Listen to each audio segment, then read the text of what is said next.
presentamos Tiempo de Dios con el pastor Ezequiel Molina Hijo. Una palabra de fe que puede transformar. San Lucas 23, verso 20. Dice la palabra del Señor: entonces Pilato les habló otra vez, queriendo soltar a Jesús. Pero ellos volvieron a dar voces diciendo: crucifícale, crucifícale. Él les dijo por tercera vez: pues qué mal ha hecho éste. Ningún delito de muerte he hallado en él. Le castigaré entonces y le soltaré. Pero ellos insistían a grandes voces pidiendo que fuese crucificado, y sus voces prevalecieron. Entonces Pilato juzgó que se hiciese lo que ellos pedían. Le soltó a aquel que había sido echado en la cárcel por sedición y homicidio, a quien ellos habían pedido, y entregó a Jesús a la voluntad de ellos. Y ellos, al llevarle, tomaron a un tal Simón de Cirene que venía del campo y le pusieron encima la cruz para que la llevase tras Jesús. Le seguía una gran multitud del pueblo y de mujeres, las cuales lloraban y se lamentaban por él. Pero Jesús, volviéndose hacia ellas, les dijo: hijas de Jerusalén, no lloren por mí, sino llorad por vosotras mismas y por vuestros hijos. Porque aquí vendrán días en que dirán: bienaventuradas las estériles, los vientres que no concibieron y los pechos que no criaron. Entonces comenzarán a decir a las montañas: caed sobre nosotros, y a las colinas cubridnos. Porque si con el árbol verde hacen estas cosas, ¿qué se hará con el seco? Llevaban también a otros dos que eran malhechores para ser ejecutados con él. Cuando llegaron al lugar que se llama de la Calavera, le crucificaron allí. Y a los malhechores, el uno a la derecha y el otro a la izquierda. Y Jesús decía: Padre, perdónalos, porque no saben lo que hacen. Y partiendo sus vestidos, echaron suerte. Amén. Pueden sentarse. Por algunos minutos quiero reflexionar con ustedes con el tema clamor intercesor por los ignorantes. Este tema, o lo que hemos puesto como título tema de esta reflexión, es la primera frase que se conoce en la tradición cristiana como las 7 palabras. La primera frase o la primera palabra. Pero en efecto, esta frase es la oración intercesora de Jesús en el clímax del sufrimiento por gente que era ignorante del plan de Dios para salvación de la gente en sentido general de la humanidad. Y con la ayuda del Espíritu Santo yo quiero hoy llamar la atención fundamentalmente sobre la ignorancia de muchos seres humanos a la manifestación de Dios en su vida y la forma obstinada que interpretan los acontecimientos para justificar su error. Creo firmemente que al meditar en los hechos del Calvario deberíamos entender a Dios y conectarnos con su propósito, olvidando nuestros pensamientos. Y usted se preguntará: ¿para qué, pastor? Bueno, sencillamente para que no crucifiquemos a Cristo otra vez. No lo crucifiquemos otra vez con nuestra conducta, con nuestro accionar, con nuestra forma de ser. Porque tengo la gran preocupación de que mucha gente, aún identificándose con la fe cristiana, constantemente crucifica a Cristo. Y quiero ubicarle un poquito en el contexto bíblico que utilizamos como base para reflexionar en esta hora. A la luz de lo que Lucas relata en este capítulo 23, Jesús había sido apresado y juzgado apresuradamente por una turba de servidores del Sanedrín judío, quienes veían a Cristo como una amenaza a su sistema religioso y a su relación con el poder político dominante que representaba el gobernador romano. Fue un juicio rápido. Algunos estudiosos bíblicos dicen que a Cristo lo juzgaron 3 veces en un periodo de 6 horas. Hicieron todos los procedimientos que iban a hacer: interrogatorio, juicio y condena. En horarios que la ley y el derecho romano no lo permitían tampoco, ni tampoco los judíos. Por lo tanto, se violaron todos los procedimientos, o como se llamaría en nuestro país, el Código Procesal Penal. Se saltaron todos los procedimientos. Se obvió toda la normativa, porque había una intención clara: condenar al que se llamaba o se hacía llamar Hijo de Dios. Jesús fue interrogado, referido, azotado y desconsiderado por Poncio Pilato, el procurador de Judea designado por el Imperio Romano. Fue juzgado y desconsiderado por Herodes también, el gobernador del área de Galilea.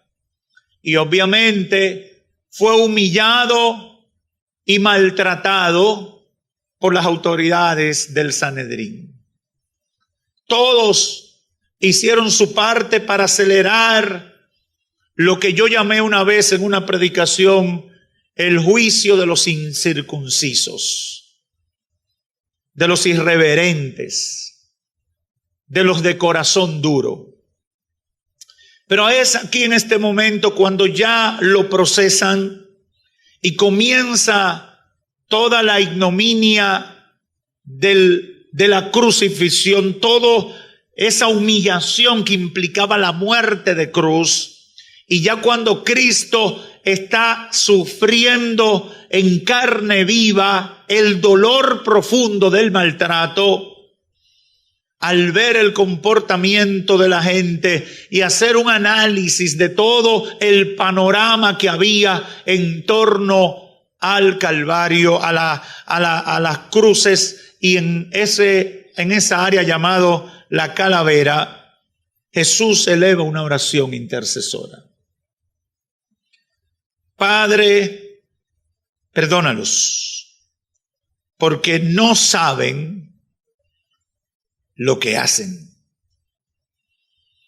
Es la oración intercesora, a mi juicio, por una partida de ignorantes que con diferentes papeles todos formaban parte de la ignorancia que es capaz de tomar el pensamiento humano cuando no usa los recursos que Dios le ha dado y tampoco presta atención a la revelación de Dios para su vida.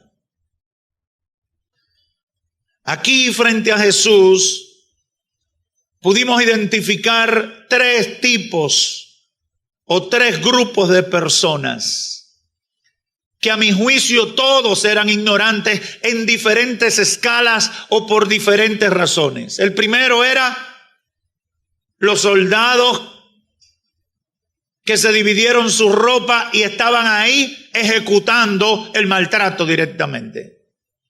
Verso 23, capítulo 23, verso 34. Y se burlaron de él. Lo segundo, la muchedumbre curiosa y probablemente a estas alturas silenciosa frente a la injusticia que se estaba cometiendo. Había una multitud participando de lo que estaba pasando. El sacrificio de Cristo, esa crucifixión no fue hecha a solas. Había un público vehemente integrado en gran medida quizás por los que fueron los que votaron en favor de esa decisión frente a Pilato. Había un público curioso que quería ver lo que iba a pasar, que quería ser partícipe, que no se oponía ni se atrevía a oponerse. Y aunque le doliera en alguna medida, aunque sintiera pena por lo que estaba pasando, no era capaz de hacer nada para detener la injusticia que se estaba cometiendo. Y hay un tercer grupo que eran los líderes religiosos, los judíos, las autoridades del judaísmo, que tenían una intención clara de desaparecer el hombre que se había convertido en su dolor de cabeza. El hombre que atentaba con su status quo. El hombre que estaba a punto de echar por tierra todo un sistema religioso que le reportaba grandes beneficios y le daba garantías de influir en la sociedad. La gente ama el dinero, pero ama más el poder y el poder influir. Yo he conocido gente que tienen mucho dinero, pero de repente abandonan todos sus negocios para conseguir poder político o poder de influencia, porque dice, el dinero sin influencia no es suficiente para yo hacer lo que quiero. Y yo quiero dedicar algunos minutos a analizar el comportamiento de los tres grupos. El primer grupo que quiero analizar en detalle es este que acabo de citar, los líderes judíos. Ese grupo que estaba con los líderes judíos llegó a decir cosas como esta, en el verso 35 de Lucas 23 lo señala. A otro salvó, sálvese a sí mismo, si este es el Cristo, el escogido de Dios. Actuaban totalmente de acuerdo a su concepto torcido de lo que el Mesías en su pensamiento debía ser. Ahora yo me pregunto, ¿ignoraba esa gente lo que Cristo hizo durante el ejercicio de su ministerio? ¿Ignoraba esa gente el respaldo de Dios que hubo durante el ministerio de Cristo? No, no lo ignoraban. Porque cuando usted analiza el relato bíblico, se va a dar cuenta que cuando Cristo se levanta al tercer día, ellos reaccionan con conocimiento y más. Antes de Cristo levantarse, toman medidas de seguridad por temor a que ocurriera lo que definitivamente ocurrió. Entonces ellos tenían argumentos, tenían razones para pensar que Jesucristo no era un maestro cualquiera, era el Hijo de Dios y que iba a ocurrir lo que había profetizado. Ellos tenían razones para creer, pero cuando se expresan en el verso 35, lo hacen de manera burlona, lo hacen de manera humillante, tratan de denostar la figura de Cristo. ¿Por qué? Porque en el pensamiento de ellos, Jesucristo no tenía el perfil del Mesías esperado. Ellos querían un Cristo que viniera, un Mesías que viniera para libertar al pueblo judío del yugo opresor de Roma. Ellos querían un Mesías con poder político y con poder militar, que se impusiera y le garantizara a ellos la hegemonía, el liderazgo, el poder, la influencia. La verdad es que ellos no querían, deliberadamente no tenían intención de aceptar a Jesús como el enviado de Dios. Y no hay peor ignorante que aquel que no quiere entender. El que no quiere entender, no importa lo que usted le explique. El que se niega a entender, le va a pasar como al hombre del pedazo de jabón y la idea de que era queso. Si usted ha oído esa historia, recordará que le pusieron un pedazo de queso, de jabón, y él decía que era queso. Pero le decían, no, eso es jabón, y él decía, no, eso es queso. Y le dijeron, bueno, pero si es queso, entonces pruébalo, cómelo. Y se metió el pedazo en la boca, lo mordió, y cuando estaba botando espuma, le dijeron, ¿y ahora? ¿Es queso o es jabón? Y como era un obstinado, dijo, sabe a jabón, pero es queso.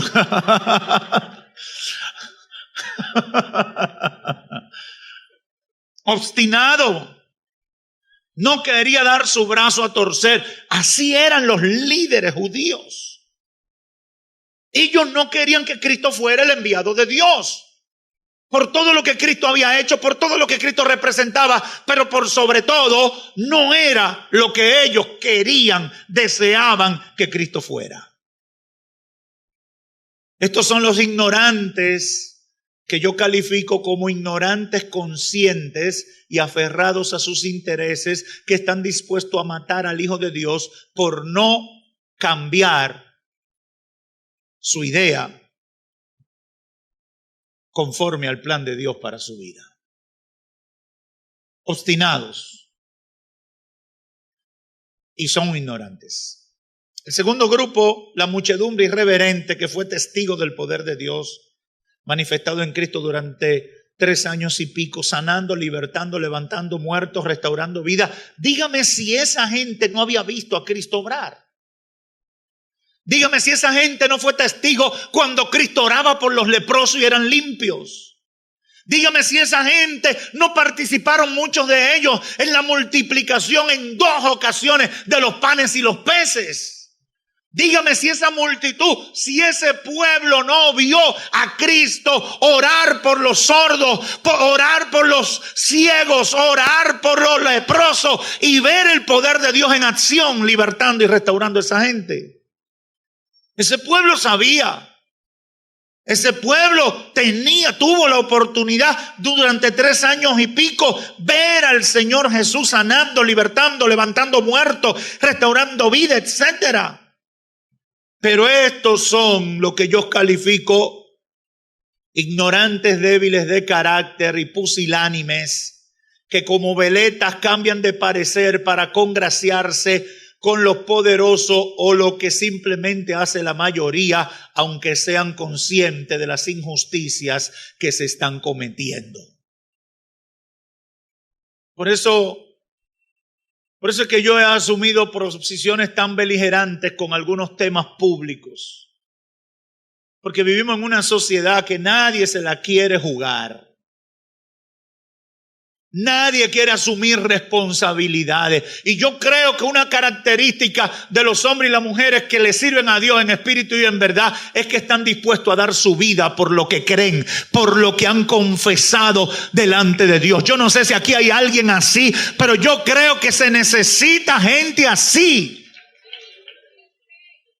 Hay que estar dispuesto a ser firmes en sus convicciones y no avergonzarse. El Señor dijo, el que se avergüenza de mí delante de los hombres, el que no me confiesa a mí delante de los hombres, yo no le confesaré delante de mi Padre. El Señor quiere gente clara, pero lamentablemente el ser humano tiene una debilidad por ir conforme a la corriente. En este fin de semana, yo el Viernes Santo, hace mucho yo trato de no andar mucho. Los días de Semana Santa, yo siempre ando mucho. Yo siempre camino mucho. El martes y el miércoles yo estaba en el sur profundo, llegué hasta la mata de Farfán. Yo siempre camino mucho, siempre tengo muchas cosas. Pero cuando todo el mundo está en chelcha y en andadera, yo me recojo. Usted dirá, pastor, usted es un rebelde sin causa. o un contrario a la corriente. No, es que necesariamente lo que hace la mayoría no es lo correcto ni lo más conveniente. Uno tiene que aprender a meditar en las decisiones y en lo que hace. Hay gente que en Semana Santa, por lo menos en nuestro país, si no encuentra aunque sea una regola. ¿Usted sabe lo que es una regola? Los del campo saben lo que es una regola, un canalito de eso. Si no encuentra un poquito de agua donde meterse, es la persona más infeliz del mundo. La República Dominicana tiene la bendición de tener verano los 12 meses del año. Usted puede ir a la playa en diciembre, en enero, en febrero, en marzo. Ay, pero porque todo el mundo va en Semana Santa. Usted ve la gente desesperada. ¿Y para dónde tú vas? ¡Para la playa!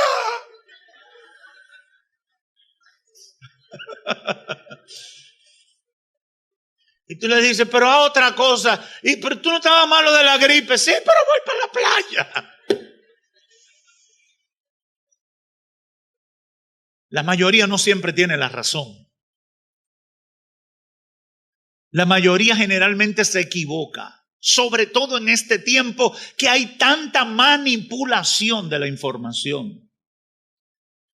Hoy más que nunca se necesita ser discrecional o aprender a discernir qué es lo que están diciendo y qué es lo que no están diciendo. Alguien que estuvo involucrado o cerca, que fue testigo de primera mano de un hecho que sorprendió, de un problema que hubo con la muerte de una niña en esta ciudad, me decía, pastor, no crean nada de lo que están diciendo los medios. Yo conozco el caso y nada de lo que se está diciendo en los medios fue como fue. Han torcido todo. Eso es sorprendente. ¿Usted sabe por qué? Porque yo sé lo que es eso, porque yo lo he vivido también. Se tuerce todo. Aparece un periodista que le gusta el escándalo y cuando a ti te dio una gripe, dice que te dio una pulmonía y tenía una tuberculosis y mataste 5. Cuando a ti lo que te dio fue una gripecita y un poquito de pituita o rinitis. Y eso es muy terrible. ¿Pero qué hace la mayoría? Dice, no, ese está tuberculoso. ¿Y por qué? Sí, porque todo el mundo está diciendo que es tuberculoso. ¿Tú lo viste? No. ¿Tú viste los exámenes? No. ¿Tú lo viste? ¿Lo conoces? No. ¿Tú conoces a alguien que se contaminó? No. Entonces, ¿en base a qué tú estás hablando? Pero somos muy débiles con la mayoría. Si el grupo está diciendo algo, todo el mundo lo repite. Estos son los ignorantes, débiles de carácter y pusilánime, que como veleta cambian de parecer para congraciarse con los poderosos que hacen o lo que hace la mayoría, aunque sean conscientes de las injusticias que estos cometen. Nadie quiere levantarse y decir la verdad. A la gente no le gusta decir la verdad porque la verdad trae responsabilidad y es preferible repetir la mentira que dice el grupo antes que decir la verdad que dicen 2 o 3. Y esa es la gran batalla que tenemos en este tiempo. Este tercer grupo es los soldados romanos, los que le clavaron a la cruz. Estos son, a mi juicio, los ignorantes que sabiendo que lo que hacen está mal, actúan con injusticia por lealtad a sus jefes injustos. Tan conscientes estaban de lo que hacían que cuando Cristo expiró, dijeron verdaderamente, este era el Hijo de Dios. Pero no dejaron de matarlo. No dejaron de clavar su lanza. No dejaron de dar latigazos. Cristo nunca presentó oposición. Cristo nunca se rebeló frente al martirio. Ni siquiera Cristo se lamentó. Ni siquiera dijo, soy inocente. Cristo no puso resistencia, pero ellos no fueron suficientemente valientes para reaccionar. Simplemente hicieron lo que le mandaron a hacer y no usaron la capacidad que Dios le dio para reaccionar frente a las injusticias. Yo quiero concluir con un par de ideas en esta hora. Este clamor intercesor por los ignorantes deja en mí varias ideas y quiero compartirla con ustedes. La primera de ellas es que nunca sabremos el efecto total que causó esa oración hasta que lleguemos al cielo y Dios mismo nos revele. ¿Quién sabe cuántos de los mismos asesinos aceptaron a Cristo el día de Pentecostés? Gracias a que el Señor intercedió por ellos. Padre, perdónalo, porque son unos ignorantes. Y yo creo que esa oración está latente en el aire. Padre, perdónalos, porque rechazan tu palabra y no saben que ese camino le va a llevar al fracaso. Padre, perdónalos porque no valoran lo que hiciste por ellos en la cruz del Calvario. Padre, perdónalos porque van rumbo al precipicio y no se dan cuenta. Padre, perdónalos porque a pesar de ver los anuncios de peligro, siguen hacia el abismo. Por no tener la valentía de rechazar lo que dice la mayoría. Cuando veo a alguien que rechaza el evangelio, cuando veo a alguien que no quiere permanecer fiel al evangelio de Cristo, cuando veo a alguien que se resiste al llamado de Dios para su vida, a pesar de todo, yo recuerdo la oración del Señor. Padre, perdónale, porque no sabe lo que está haciendo. O por lo menos se resiste a saberlo. En segundo lugar, hoy con la autoridad de Dios y por el sentir que ha puesto el Espíritu Santo en mí, llamo la atención a los ignorantes y en este llamado incluyo a los tres grupos: los obstinados en sus propios deseos, los pusilánimes y débiles de carácter y a los que están sirviendo los intereses de los injustos. Y el llamado es: no crucifiquen a Jesús otra vez. Por favor, no crucifiquen a Jesús otra vez. Y la pregunta vendría en el mismo tono de los que reaccionaron frente al mensaje de Malaquías, en Malaquías 1, 6 al 9. ¿Y cómo lo estamos crucificando, pastor? Muy sencillo. No has hecho lo que sabes que Dios quiere que tú hagas. Siempre que usted hace lo que usted sabe, o usted deja de hacer lo que usted sabe que Dios quiere que usted haga, usted está crucificando a Jesús. Cuando tú no perdonas sabiendo que Dios quiere que tú perdones, tú estás crucificando a Jesús. Cuando tú odias sabiendo que Dios no quiere que tú odies, tú estás crucificando a Jesús. Cuando tú te ofendes por lo que no debes ofenderte, cuando tú lastimas a los inocentes que no te han hecho nada, cuando tú levantas falso testimonio, estás crucificando a Jesús. Estás crucificándolo. No has hecho lo que sabes que Dios quiere que tú hagas. Somos muy dados a ceder a todo tipo de presión, porque al final actuamos según nuestro parecer y nuestros pensamientos, olvidando hacer la voluntad de Dios. Todos los que participaron en el maltrato,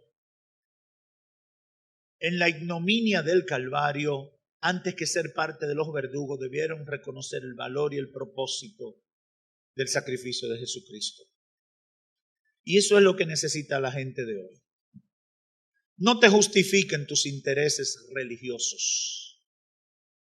No te justifiques en tus intereses egoístas, materialistas y mundanos. Mucho menos lo maquilles tomando el nombre de Dios en vano, diciendo que las cosas malas que hace es por Dios y su obra, cuando en realidad estás detrás de otras cosas. ¿Usted sabe qué decía la gente del Sanedrín? Esto lo estamos haciendo para preservar la ley de Moisés. Esto lo estamos haciendo por el bien.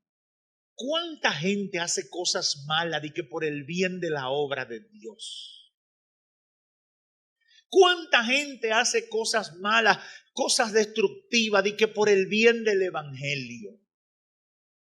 A mí me molesta escuchar gente que están defendiendo tanto el evangelio y lo que hacen es usarlo como argumento para atropellar gente. Yo puedo defender el evangelio sin atropellar a gente. Yo puedo levantar mi voz en nombre del evangelio sin hablar mentira ni levantar calumnias.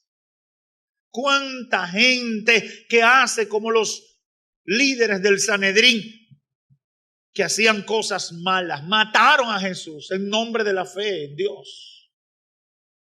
Porque cuando usted analiza el discurso de ellos, ese era el móvil de ellos, defender la fe. Pero mentira.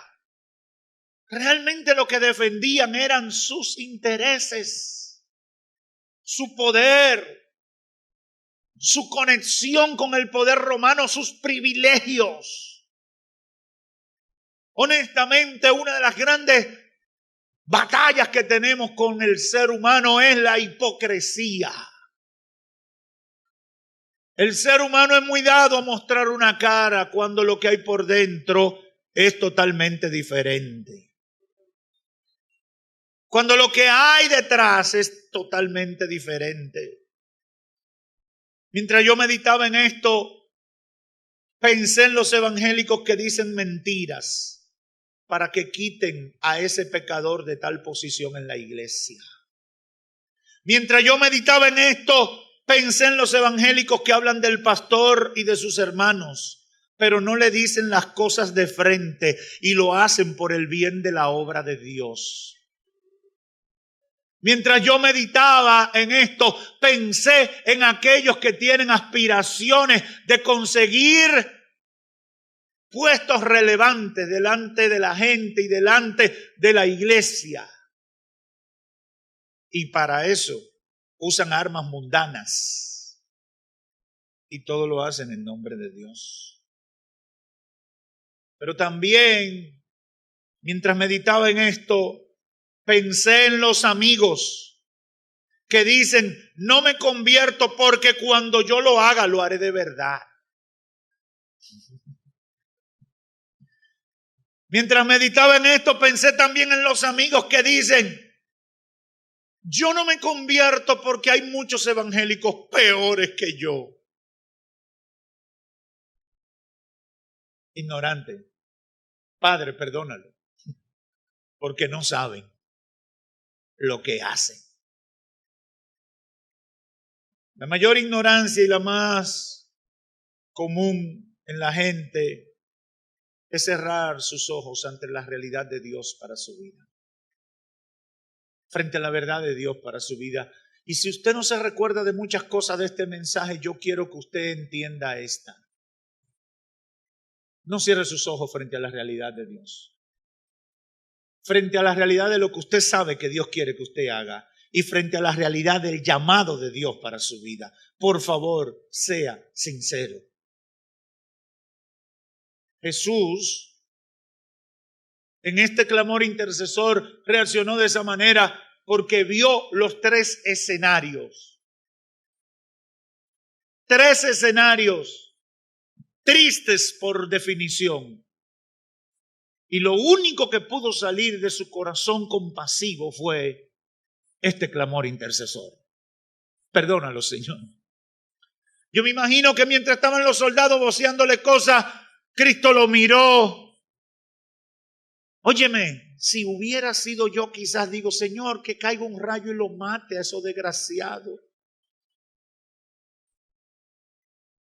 Quizás si hubiera sido tú dices, Señor, dame el poder de Elías y que el fuego lo consuma. Quizás tú hubieras pedido cualquier cosa, pero el corazón compasivo del Hijo de Dios brotó de su entero ser una oración poderosa que supera las limitaciones de nuestro entendimiento, que supera nuestras necedades, que supera nuestra obstinación, que supera nuestros errores. Padre, perdónalos, porque se están perdiendo un privilegio grande que tienen de ser testigos del mayor acto de amor que jamás hubo y habrá en la tierra, que un justo muera por pecadores. Padre, perdónalos. Padre, perdónalos. Y yo me uno al clamor intercesor del Señor. Padre, perdónalos a los que desprecian la bendición de servirte. Padre, perdona a aquellos que están en la iglesia y no aprovechan el privilegio de servirte en espíritu y en verdad. Padre, perdona a los amigos que actúan con indiferencia. Padre, perdona a los que están en la orilla y no se meten en el fuego. Padre, perdónalos. Padre, perdona a los que están hoy fuertes y mañana están débiles. Padre, perdona. Padre, perdona a los que toman el evangelio conforme a sus propios y particulares intereses y olvidan lo que tú quieres hacer en la vida de la gente, incluyendo aún a aquellos que a nosotros no nos caen bien. Aleluya. No se me quite esa figura de la mente.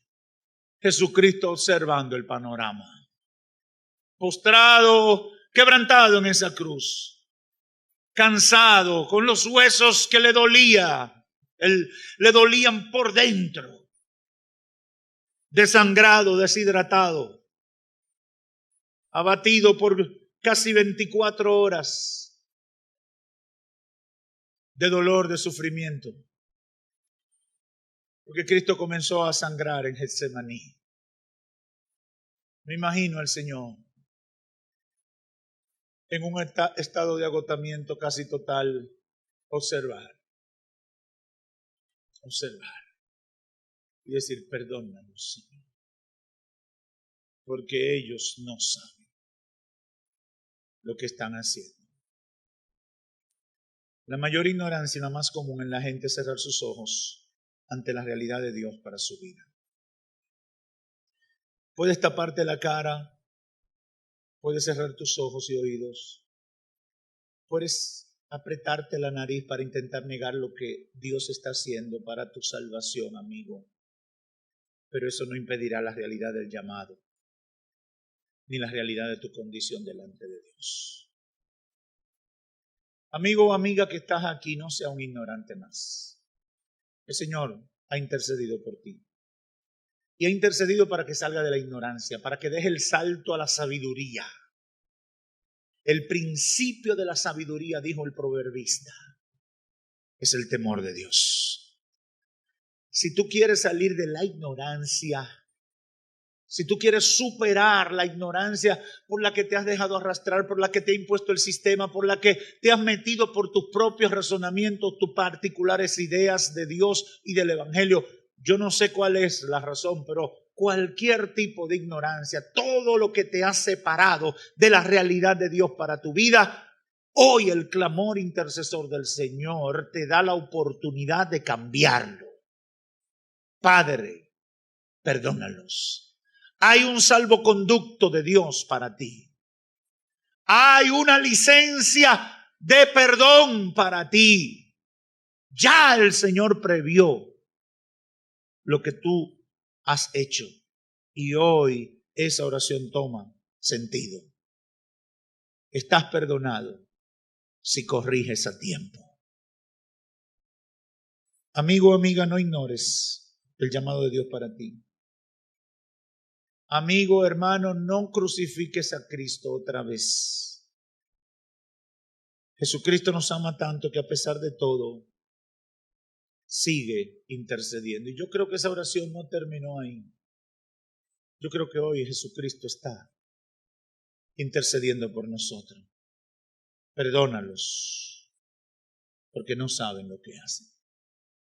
Es el momento de saber Y estoy como enviado de Dios para decirte, aprovecha el llamado, aprovecha la revelación de Dios para tu vida.